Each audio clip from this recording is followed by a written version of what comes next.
Hello မင်္ဂလာပါမောင်နှံ Animal Plus Channel မှာကြိုဆိုပါရစေအားဦးချစ်သူလူများအတွက်အဓိကရှောင်ရမယ့်အချက် 5 ချက်ကလေးပြောပြပေးပါမယ်နံပါတ် 1အားဦးလေးတွေကိုချိုးတာတွေအရင်မကျွေးပါနဲ့နံပါတ် 2အားဦးလေးတွေနဲ့လမ်းအတူတူရှောင်ပေးပါနော်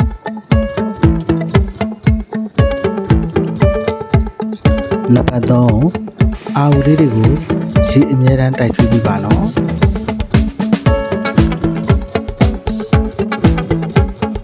နံပါတ် 4အားဦးလေးတွေကိုအိတ်ချိန်လုံလောက်စွာထားရှိပေးပါ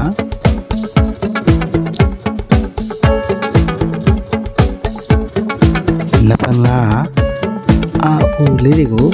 ရိုက်နှက်ပုတ်ခတ်ခြင်းမလုပ်ကြပါနဲ့လို့ပြောပြရစီ